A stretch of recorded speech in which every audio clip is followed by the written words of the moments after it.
The Senate chamber of the Galactic Concord sat at the heart of Pinnacle of Reason, an orbital station so massive it had its own weather. Hundreds of species filled the curved rows of seats that rose like a bowl around the speaking platform. The air smelled of a dozen different atmospheres, filtered and blended so that everyone could breathe.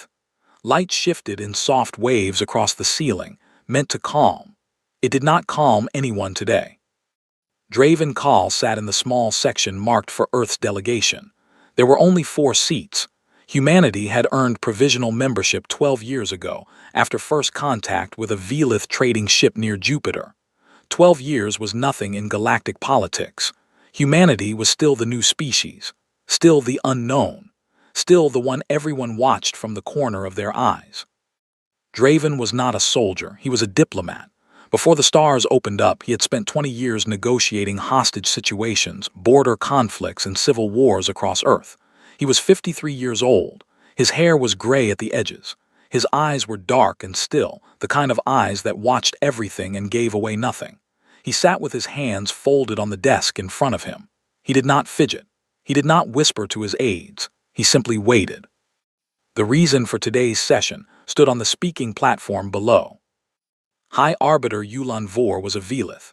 His species came from a world called Shimmer, a paradise planet with warm oceans, gentle winds, and no natural predators larger than a house cat. The Velith were tall, thin beings with exoskeletons that glowed in shifting patterns of blue and gold. They were beautiful. They were ancient.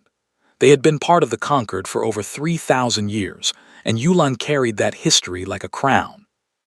He was speaking now, and every word was sharp. "The matter before this Senate is simple," Yulan said. His voice was smooth, musical, the kind of voice that made other species lean in and listen. "We are discussing the future safety of this Concord, and that future depends on whether we are brave enough to address a truth that too many of us have been afraid to say out loud." He paused, his exoskeleton pulsed brighter. "Deathworld species are dangerous." A murmur ran through the chamber, not of disagreement, of agreement. Draven's aide, a young woman named Priya, leaned toward him. "Sir, he's going after us directly." "I know," Draven said quietly. "Let him." Yulan continued. He brought up a display, a rotating image of Earth, blue oceans, green land, white clouds. It looked peaceful from orbit. He zoomed in. He showed the predators, wolves hunting in packs across frozen plains.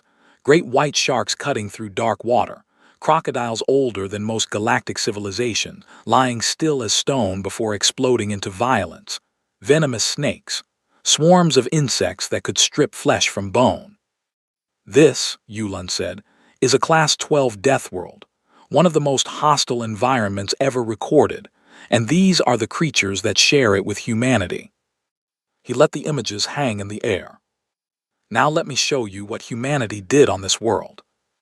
The display changed. Wars, atomic explosions, cities burning, fields of the dead. He showed every ugly chapter of human history, one after another, without context, without mercy. The Senate watched in silence. Some species physically recoiled. "They did not merely survive their death world," Yulan said. "They became its greatest predator. They hunted everything. They fought everything. They even fought each other endlessly with increasing creativity and scale. And now, after only 12 years among us, they want full membership. They want fleet rights. They want colonization permits." He turned slowly, sweeping his gaze across the chamber. "I say no." Applause broke out, not from everyone but from many. The Cradle World species, those from gentle, safe planets, clapped and hummed and flashed their approval. They had always been uncomfortable with Deathworlders. Yulan was saying what they had been thinking for centuries. "I am introducing the Deathworld Containment Provision," Yulan announced. "It will restrict independent fleet command for all Deathworld species. It will require behavioral oversight committees to monitor their military activity. It will limit their colonization to pre-approved systems only. This is not punishment. This is safety. This is the Conquered protecting itself from its own worst instincts." More applause, louder now. Draven did not move. He picked up his stylus and made a small note on his tablet. His face showed nothing. Priya stared at him, waiting for some reaction, some anger. There was none. Across the chamber, in a section reserved for the Dreven delegation, Senator Murexi Thal watched with very different eyes. She was old, older than most beings in the room. Her species was reptilian, born on a Class 9 death world called Ashfall. Her scales were dark green, cracked with pale scars that mapped a lifetime of violence and survival. Her eyes were gold with vertical slits, and they did not blink as Yulan spoke. She did not clap. She did not react at all. Her claws tapped slowly on the armrest of her chair, a quiet rhythm that only she understood. The session ended with Yulan receiving a standing ovation from nearly half the Senate. He walked off the platform glowing brighter than Draven had ever seen a Velith glow. He was proud. He was certain. He believed he had won. The human delegation filed out in silence. Priya walked beside Draven, furious. "We have to respond," she said. "He just painted us as animals in front of the entire galaxy." "Not yet," Draven said. When it matters." They walked through the curved corridor that connected the Senate wing to the diplomatic quarters. The walls were transparent, showing the stars outside. It was quiet here. Most delegations had already gone. A voice stopped them. "Human." Draven turned. Murexi Thal stood behind them. She was shorter than he expected, but wide, built like something that had been fighting gravity and predators since before it could walk. She studied him with those gold eyes for a long, uncomfortable moment. "You did not defend yourself," she said. "No," Draven agreed. "Why?" "Because he is not finished making his mistake." Muraxi's head tilted. The scars on her jaw caught the light. "You think his speech was a mistake?" "I think he just told every enemy of the conquered that he wants to chain up the only species willing to fight for it," Draven said. "That information has value. To the wrong people, it has a lot of value." Muraxi stared at him. Then slowly something shifted in her expression. Not a smile, Draven did not smile, but something close. Recognition. "You have done this before," she said. "Waited while someone louder destroyed themselves." Draven met her gaze. "I'm from Earth, Senator. Patience is how we used to hunt. We would follow our prey for days, walking, never stopping until it collapsed from exhaustion. We didn't need to be faster. We just needed to be the last one standing." Muraxi's claws stopped tapping. She looked at him the way one predator looks at another, not with threat, but with understanding. "I will be watching you, Ambassador Call," she said. "I hope so," Draven replied. She turned and walked away, her heavy footsteps echoing down the corridor. Draven watched her go. Then he turned back to the stars outside the window. Somewhere out there, beyond the light of mapped systems, something was moving. He didn't know what yet, but he had learned a long time ago, on a planet full of things that wanted to kill him, that the silence before a crisis had a sound of its own. He could hear it now. 3 weeks passed after Yulan's speech, and the galaxy changed around humanity like water turning to ice. Trade agreements that had taken years to build were frozen overnight. The Pelari Grain Consortium canceled its contract with Earth's agricultural exports. The Tessic Technology Exchange Program sent a formal notice of indefinite suspension. On the news networks that connected 1,000 worlds, Yulan's words played on repeat. Commentators from Cradle World species praised his courage. Humanity was discussed like a weather event, dangerous, unpredictable, something to prepare for rather than speak with. Back on Earth, the reaction was fury. Politicians demanded Draven fight back. Military leaders wanted a show of force. Social media burned with outrage.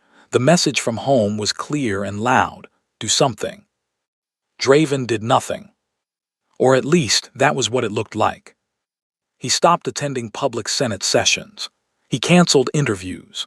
He declined invitations to diplomatic functions where, his staff knew, he would be cornered and humiliated by Cradle World representatives looking to score points. Priya watched her boss retreat into his office like a man who had given up, and it made her angry. "The Pelari ambassador laughed at me in the corridor today," she told him one evening. "Actually laughed. She said humans would be on leashes within a year. Draven was reading something on his tablet. He did not look up. What did you say back?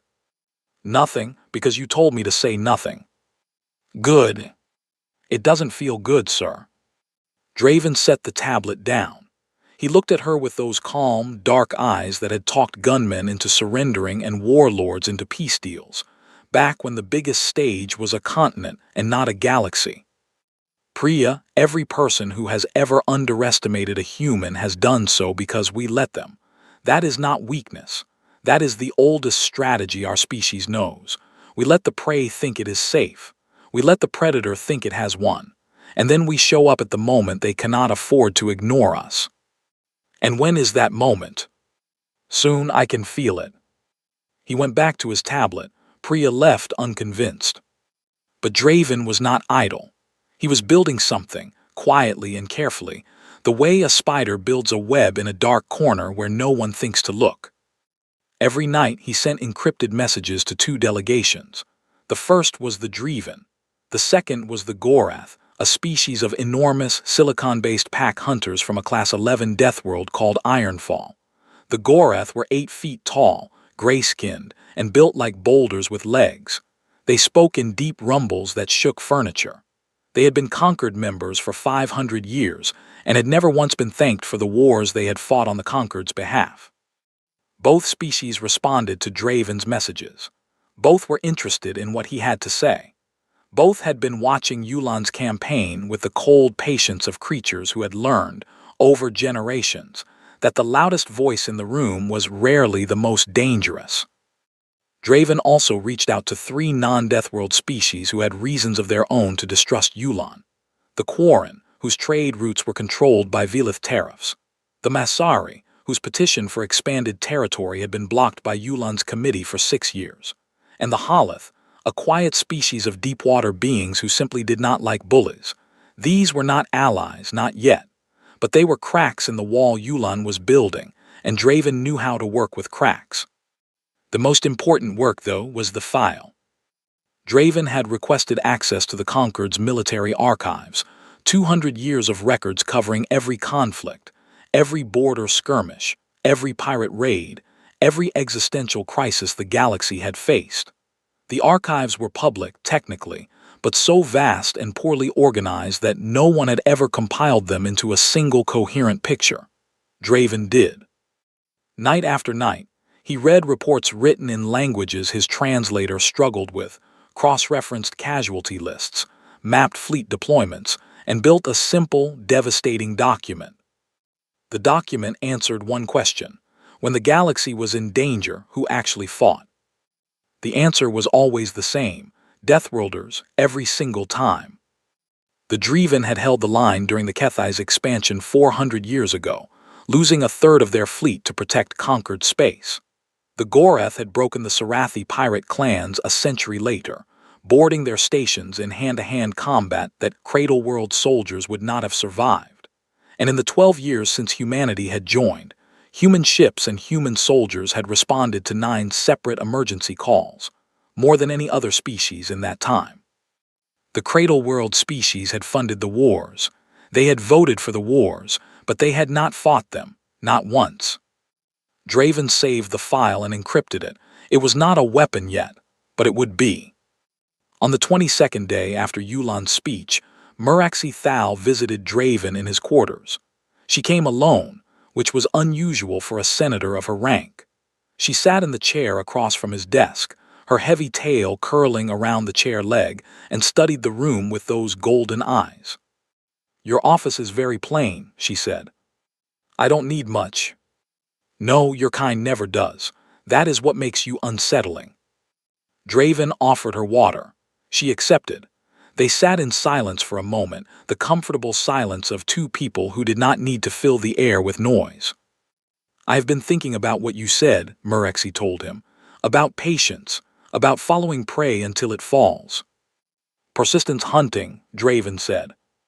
"Yes, my people have a similar tradition.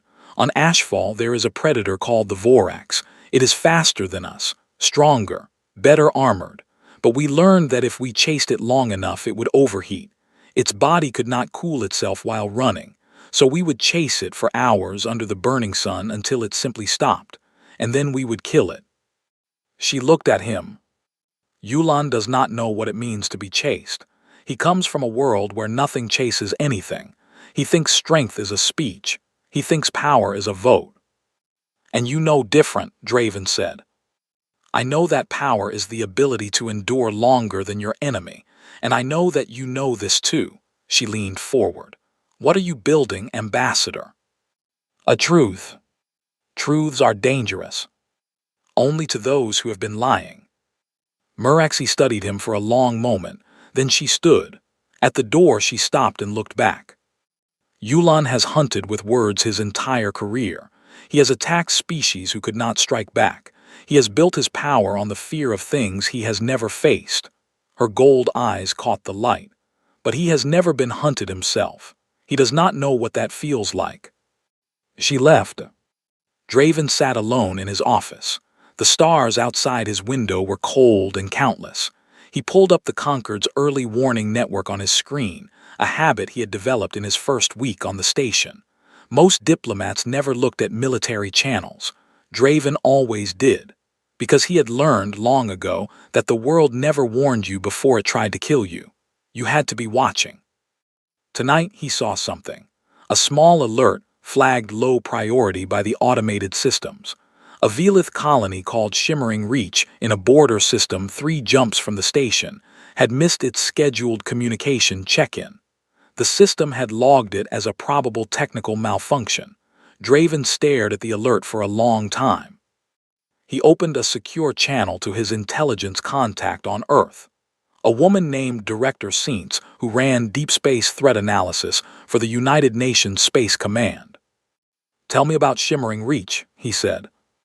There was a pause. Then Seentz's voice came back, tight and careful. "We picked up the same gap, but we also picked up something else. There is a neutrino signature at the edge of that system that matches Wraith Swarm activity."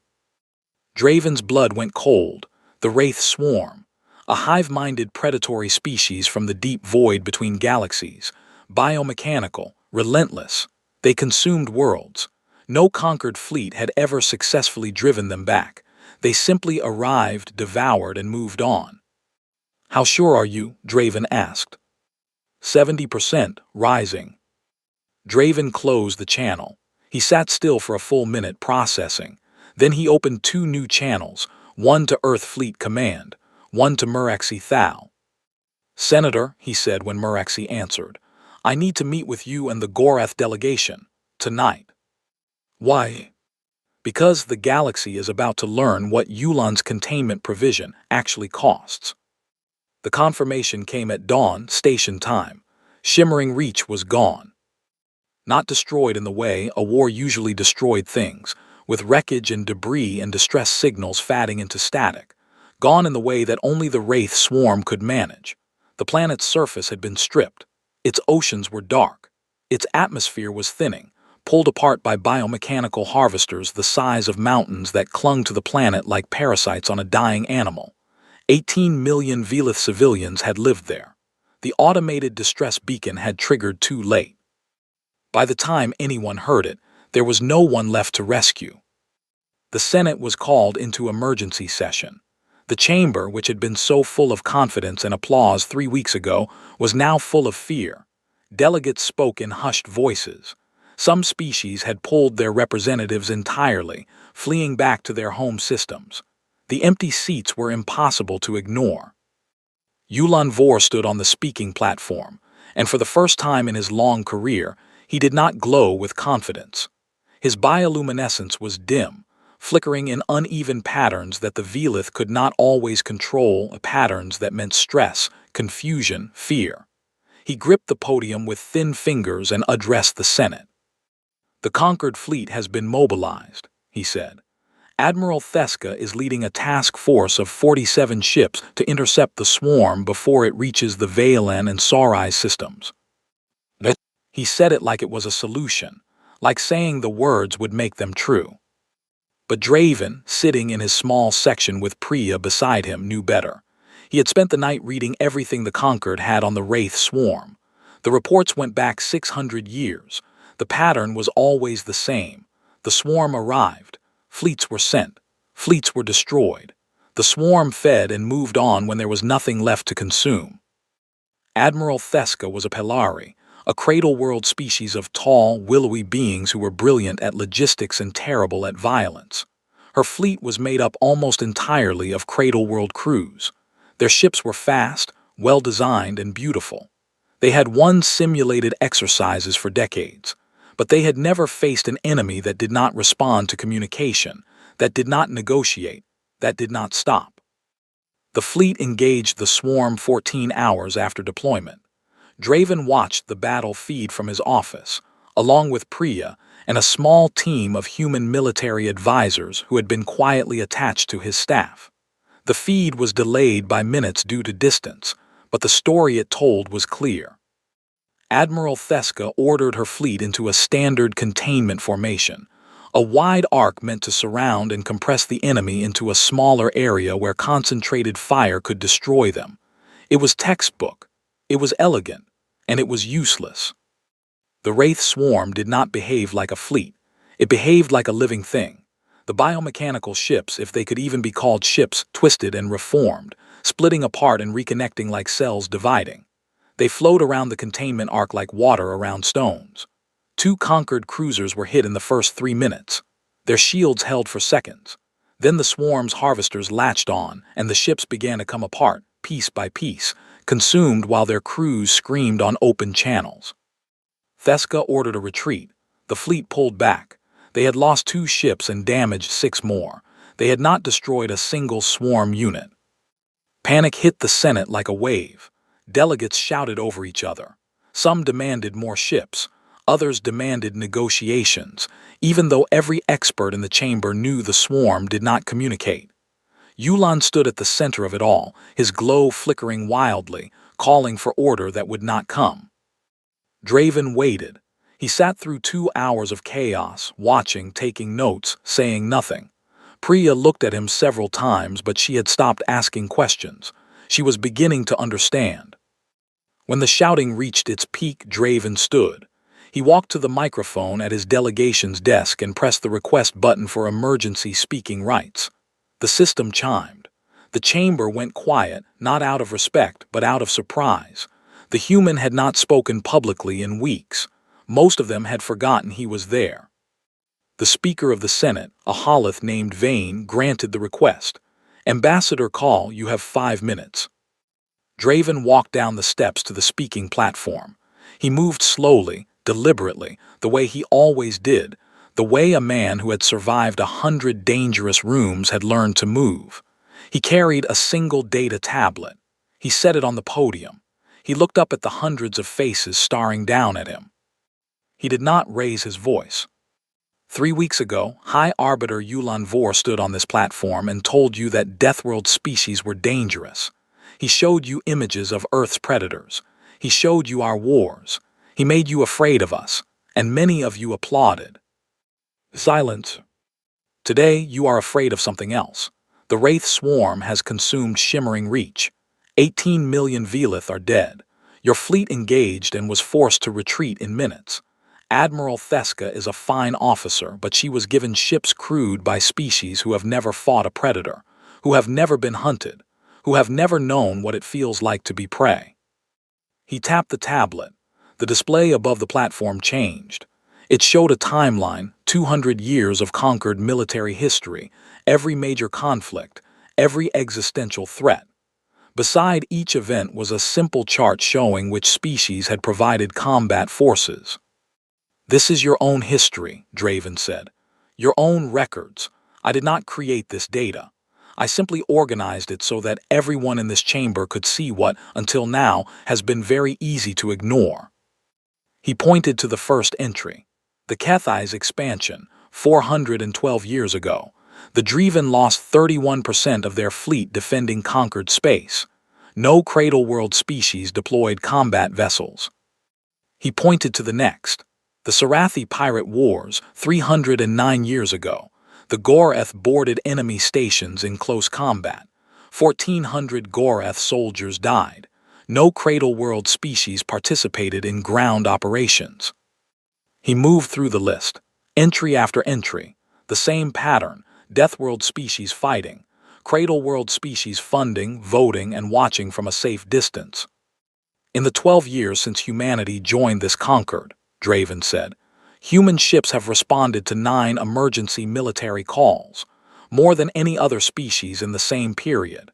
We did this as provisional members with limited fleet rights because we were asked and because we said yes. He set the tablet down. High Arbiter Yulan Vor proposed the Deathworld containment provision to protect this conquered from species like mine. He called us dangerous animals. He said we needed to be controlled. Draven looked up at Yulan, who sat rigid in his seat, his glow almost entirely gone. Arbiter Vor, the Wraith Swarm is at your doorstep. Your fleet cannot stop it. Your admirals are retreating. 2 of your colony systems are next, and after that, the swarm will keep moving until it runs out of things to eat. He paused. The silence in the chamber was total. You have 2 choices. You can activate the Deathworld fleets, Human, Draven, and Gorath, and let us do what our worlds built us to do. Or you can watch the swarm consume your civilization while the species you chain stand by and do nothing, because you told them they were too dangerous to trust. He stepped back from the podium. The choice is yours, but I will tell you this. On Earth, when a fire starts, we do not ask the firefighter to be polite. We ask them to walk into the flames. That is what we are offering. Walk into the flames for you, again, as we always have. He returned to his seat. The chamber was silent for 10 full seconds. Then Muraxi Thal stood slowly, her scarred body rising like a monument. The Gorath delegation stood with her, the floor vibrating under their weight. 3 Deathworld species, on their feet waiting. Yulan looked at them. He looked at the battle feed still playing on the secondary screens, showing the swarm spreading toward the next system. He looked at the empty seats where representatives from Shimmering Reach would never sit again. His hands trembled. His voice was barely a whisper when he spoke. Authorization granted. Deploy the Deathworld fleets. Draven was already moving. He opened a channel to Earth before Yulan had finished speaking. The message was short. It did not need to be long. Condition Omega. All fleets, all assets. Humanity is going hunting. Across a dozen star systems, human warships woke up. They were not beautiful ships. They were not elegant. They were armored, scarred, built by a species that had always known the universe was trying to kill them. Their engines burned hot. Their weapons were oversized. Their crews were already at battle stations because human crews never really left them. The galaxy had called them animals. Now the galaxy was begging them to bare their teeth. The Deathworld fleets arrived in the Valen system 31 hours after Yulan's authorization. They came from 3 directions, dropping out of faster-than-light travel in staggered waves, and the conquered observation ships that were watching from a safe distance went silent on their channels for almost a full minute. They had never seen anything like it. The Gorath came first. Their ships were enormous dreadnoughts built from the same dense, silicon-rich materials as their homeworld. They were not fast, they were not graceful. They looked like asteroids that someone had bolted engines and weapons onto, and that was not far from the truth. The Gorath did not believe in elegance. They believed in mass. Their fleet doctrine was simple: get close, absorb damage, and crush whatever was in front of them. They had been doing this for 500 years, and they were very good at it. The Draven came second. Their ships were the opposite: sleek, dark, and hard to see. Draven technology specialized in sensor dampening and cloaking systems developed over 8 centuries of conquered service. Their fleet appeared on scanners as ghosts, flickering in and out of detection, never quite where you expected them to be. They fought like their ancestors had fought on Ashfall, from ambush, from shadow, with surgical precision that left enemies dead before they understood they were being attacked. The humans came last. Their fleet was the smallest of the 3, but it drew the most attention. Human ships were ugly by galactic standards. They were covered in thick armor plating, studded with weapon emplacements and built with redundant systems stacked on top of redundant systems. Every human ship was designed around a single philosophy. This ship will keep fighting after it should have stopped. The Cradle World observers noticed something else, too. The human ships were modified. In the 31 hours since the order was given, human engineers had already been welding new equipment onto their hulls. Signal jammers, reinforced boarding hatches, and something the observers could not identify that glowed faintly blue along the spine of every vessel. Draven coordinated from the bridge of the UNS Perseverance, a heavy cruiser that served as the human flagship. He had not slept since the Senate session. His staff had tried to convince him to rest, and he had looked at them with an expression that ended the conversation. He stood at the central command table, watching the tactical display as the three fleets moved into position. Beside him, via holographic link, stood Muraxi Thal and Gorath War Chief Brecken, a massive being whose stone-like face showed no expression but whose deep voice carried an energy that Draven had learned to recognize as eagerness. "The swarm has split into 3 clusters," Draven said, pointing to the display. "One is moving toward Valen Prime, one is consuming the outer moons. The third is holding position near the system star, likely recharging. Muraxi, your fleet takes the outer moons.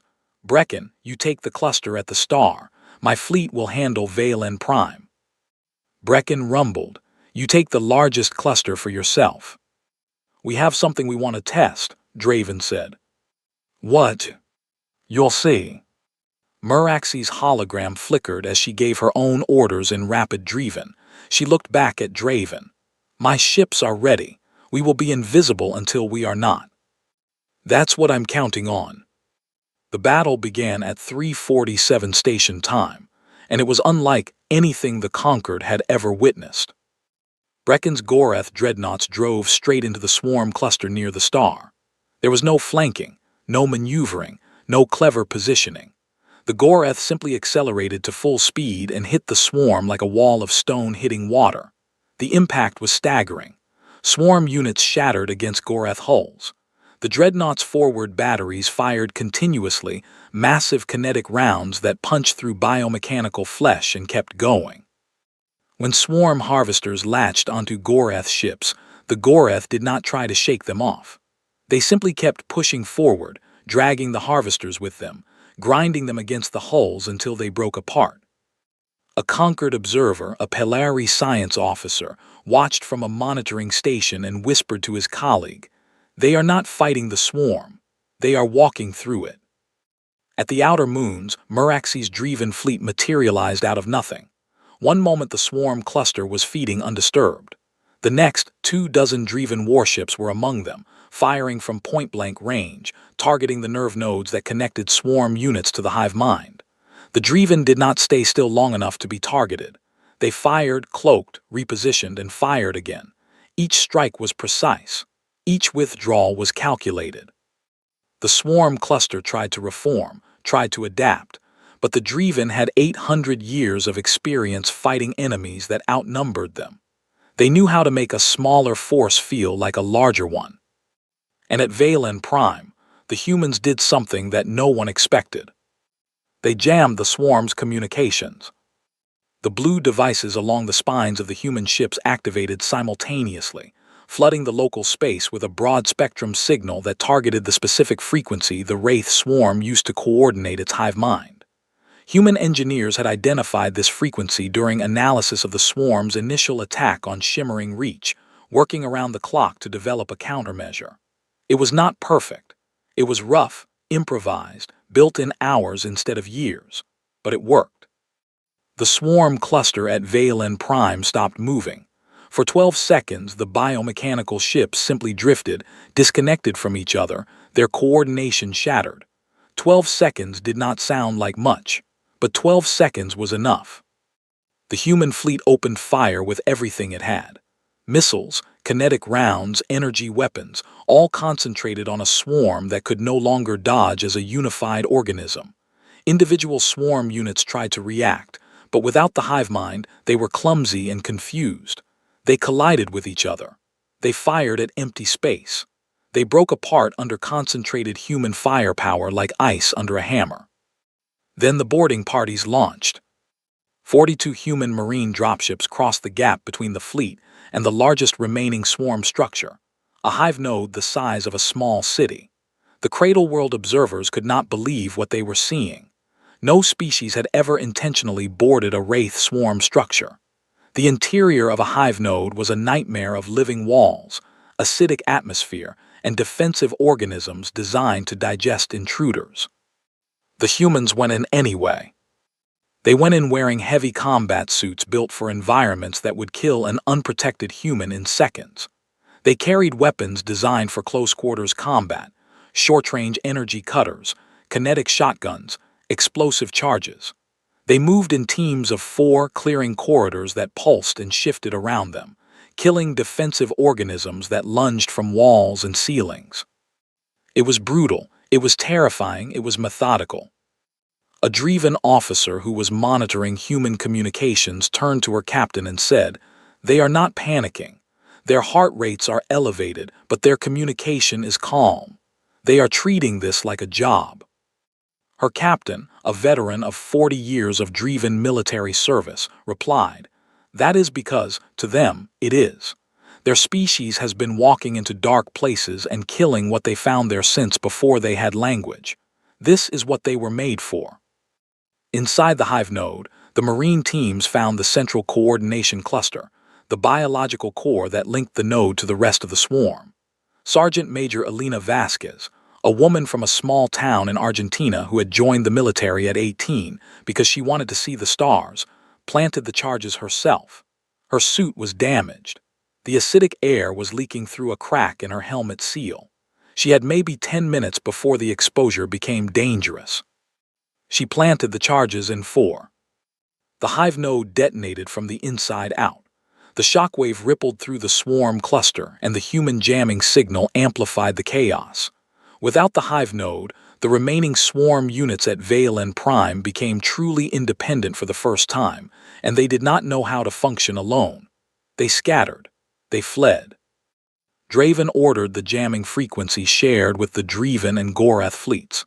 Within hours, it was active across all 3 battle zones. The effect was devastating. The swarm, which had terrorized the galaxy for 6 centuries, was being taken apart by 3 species from worlds that had tried to kill them every day of their existence. By hour 38 of the battle, it was over. The Wraith swarm, what remained of it, retreated. It pulled back from the Valen system, then from the outer systems, then from conquered space entirely. It fled into the deep void between stars, wounded and fragmented, its hive mind disrupted in ways that might take generations to repair. The conquered observation ships recorded everything. The footage would be watched by every species in the galaxy within days. Draven stood on the bridge of the Perseverance looking out at the space where the battle had been. Debris floated everywhere, shattered swarm units, twisted metal, frozen atmosphere from breached compartments.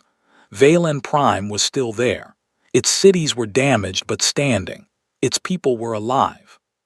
He thought about Shimmering Reach, the world they had not saved. The 18 million Velith who had died while the Senate debated and Yulan glowed with pride. Priya came to stand beside him. She looked exhausted. She looked changed. "We lost 11 ships," she said. 243 crew. The Gorath lost 8 ships. The Dreven lost 5. Draven nodded. Every number was a person. He would learn their names. He always did. He opened a channel to Muraxi. Her scarred face appeared on the screen. She looked tired too, but her gold eyes were steady. "It is done," he said. She studied him through the screen. "No, now comes the harder part." "I know." "Do you?" Because the swarm was an enemy everyone could see.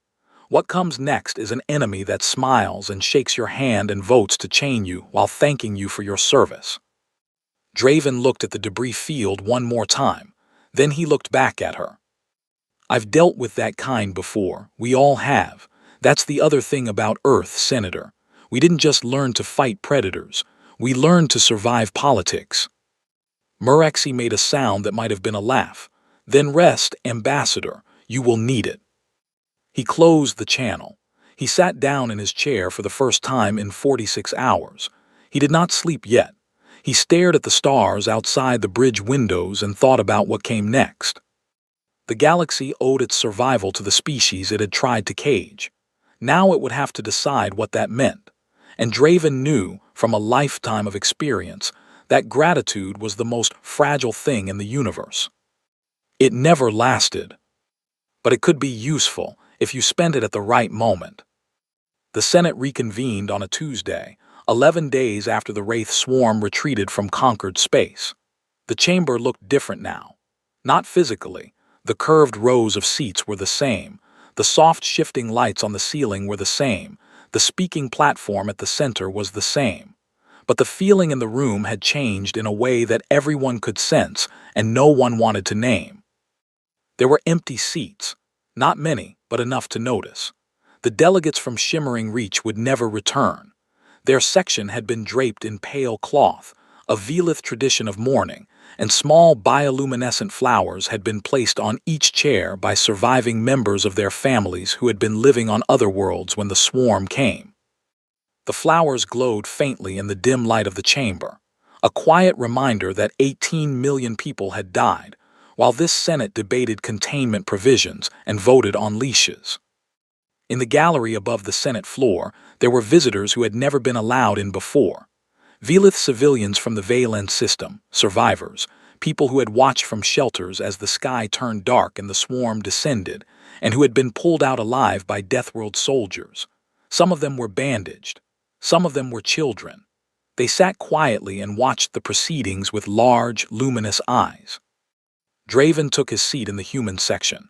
He had slept for the first time in 3 days. He had shaved, put on a clean diplomatic uniform, and eaten a meal he barely tasted. He looked like himself again, calm and still, but Priya noticed that something in his eyes was different. Harder. Not angry, but resolved, the way metal looks after it has been through a forge. Yulan Vor entered the chamber last. He walked slowly, and his bioluminescence was muted, a dull blue instead of the vibrant gold he usually wore. He took his seat at the High Arbiter's podium and called the session to order with a voice that lacked the musical confidence it had carried 3 weeks ago. This session has been called to address the aftermath of the Wraith swarm incursion and to revisit certain pending legislative matters, Yulan said. He paused. He looked down at his notes. I will begin. The chamber waited. The Deathworld containment provision, which I introduced before this body, is hereby withdrawn. A murmur passed through the Senate. Some delegates nodded. Others sat in uncomfortable silence. Yulan continued. The strategic landscape has changed. The provision, as written, is no longer viable given the current security requirements of the conquered. The Deathworld species performed admirably during the crisis, and their contributions are noted in the official record. He said it like he was reading a report. Like the deaths and the battles and the Marines walking into living nightmares were items on a list. His glow flickered once, then steadied. Let it also be noted that the conquered fleet performed to the best of its capabilities, and that the initial engagement under Admiral Theska was conducted in accordance with standard doctrine. The situation was unprecedented, and no blame should be assigned. He set his notes down. That concludes my remarks. He sat. The chamber was quiet. The Cradle World delegates shifted in their seats. The Velith civilians in the gallery did not react. They simply watched. And then Murexi Thal stood. She did not request speaking rights. She did not press a button or wait for permission. She simply rose from her seat in the Dreven section, and the sound of her chair scraping backward cut through the silence like a blade. She was old. Her movements were slow, deliberate, heavy with the weight of a body that had been fighting its own planet's gravity for over 2 centuries. Her scales were dark, her scars were pale, and her golden eyes were fixed on the speaking platform below. She walked down the steps. Every eye in the chamber followed her. The Speaker of the Senate, Vane, opened his mouth to object to the breach of protocol, looked at Muraxi's face and closed it again. Muraxi reached the platform. She stood where Yulan had stood when he mocked Deathworlders. She stood where Draven had stood when he showed the galaxy its own history. She placed her scarred hands on the podium and looked up at the Senate. She did not speak right away. She let the silence build. She had learned patience on a world where the wrong sound at the wrong moment meant death, and she understood the power of making a room wait. "I have been a member of this Senate for 147 years, she said. Her voice was low, rough, like stone grinding against stone. "In that time, I have spoken from this platform exactly twice. Once, when my people petitioned for expanded mining rights in the Kel Nebula. Once, when I objected to a trade tariff that was designed to punish Deathworld economies. Both times I was outvoted." She looked around the chamber. "I did not speak when Arbiter Yulan introduced his containment provision. I did not speak when this chamber applauded his insults. I did not speak when the Wraith swarm arrived, because by then, speaking was no longer necessary. The truth spoke for itself." She turned to face Yulan directly. He sat perfectly still, his glow almost invisible. "Arbiter Vor, you have spent your career studying Deathworld species. You have measured our aggression. You have cataloged our violence. You have written papers and given speeches about the danger we represent. You have built policies to contain us, and you have done all of this from the safety of a world where nothing has ever tried to eat you." She paused. "3 weeks ago you stood here and showed this Senate images of Earth. You showed them wolves, sharks, crocodiles, snakes. You showed them every predator that walks and swims and crawls on that remarkable, terrible planet. And you used those images to argue that humans were brutes, that they were shaped by violence and could never be trusted." She stepped closer to Yulan's section, and her voice dropped lower. "But you missed the most important thing about Earth, Arbiter. The thing that anyone from a death world would have seen immediately." The chamber was so quiet that Draven could hear the faint hum of the station's life support systems. "On Earth, the humans were not the prey. They were the apex predator. Every creature you showed on that screen, every wolf, every shark, every great cat, every venomous serpent, the humans hunted them all. They hunted them with rocks. They hunted them with spears. They hunted them with traps and fire and patience. They drove species to the edge of extinction. They killed things 10 times their size. They climbed to the top of a food chain that had been trying to kill them since the day they climbed down from the trees." She turned to face the full Senate. "And then they did something that no other species on their world had ever done, something that to this day I find extraordinary. They chose to protect the very creatures that had hunted them. They built reserves and sanctuaries. They wrote laws to save animals that had eaten their children. They mourned the extinction of predators that had been their enemies for 1,000,000 years, because humans do not just conquer, they also care. And that combination, the ability to kill anything and the choice not to, is what makes them the most remarkable species this conquered has ever admitted." She turned back to Yulan. She looked at him the way a teacher looks at a student who has missed the lesson entirely. "You mocked the power of Deathworlders, Arbiter. You listed the predators that shared Earth with humanity. You thought that proved humans were dangerous." She leaned forward. Her golden eyes caught the light and held it. "But I have a question for you." The chamber held its breath. "Did any of them ever hunt you back?" Yulan did not answer.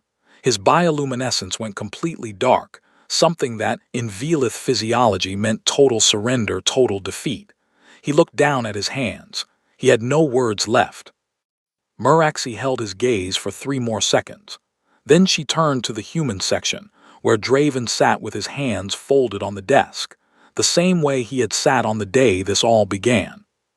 She inclined her head a slow, deliberate bow. Among the Dreven, this gesture was reserved for warriors who had earned respect through endurance, through sacrifice, through the quiet refusal to break. It was not given lightly. It had not been given to a non-Dreven in living memory. Draven stood. He returned the gesture, bowing his head to the same depth, holding it for the same duration.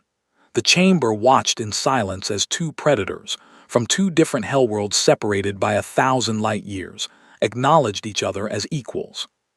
The session continued after that, but the real moment was over. The containment provision was dead. In its place, a new resolution was drafted over the following days, the Mutual Defense Covenant, which placed Deathworld species at the core of the Conquered's military structure, not as tools or weapons or attack dogs on leashes, but as equal partners with full authority and full rights. Humanity's provisional membership was upgraded to permanent status. The Dreven and Gorath received formal recognition for centuries of service that had never been properly acknowledged. Yulan Vor resigned from the Security Council 1 week later. He did not give a speech. He did not make a statement. He simply left, and the corridor where he had once walked with such pride was just a corridor again. Draven returned to his quarters that evening. He sat at his desk and looked out the window at the stars. He was tired in a way that sleep could not fix, the tiredness of a man who had carried something heavy for a long time and had just set it down. There was a message waiting on his terminal, from Muraxi. It read, "Welcome to the galaxy, Predator. Try not to break it." He smiled. It was a real smile, the first one in weeks, and it reached his eyes. He typed a reply, "No promises." He closed the terminal. He dimmed the lights. He sat in the quiet of his room, on a station built by species who had never known what it meant to be hunted, and he thought about Earth, about the wolves and the sharks and the long, patient hunts across savannas that stretched to the horizon, about the persistence that had carried his species from caves to stars, about the people who had laughed at humans in this very station, and the people who would never laugh at them again. He slept. And far away in the black void between galaxies where light had never reached, the remnants of the Wraith swarm drifted in wounded silence. The hive mind was fractured, scattered, struggling to reconnect across distances it had never had to cross before. It had consumed worlds for 600 years. It had faced fleets and swallowed them. It had never been defeated. Until now. The fragments of the hive mind pulsed with something new. A signal, repeating, spreading from unit to unit across the void. It was not a word because the swarm did not use words. It was a sensation, a biological warning encoded in the deepest layer of its collective memory, triggered for the first time in its existence. It was the feeling of being prey. It was fear. And it would remember.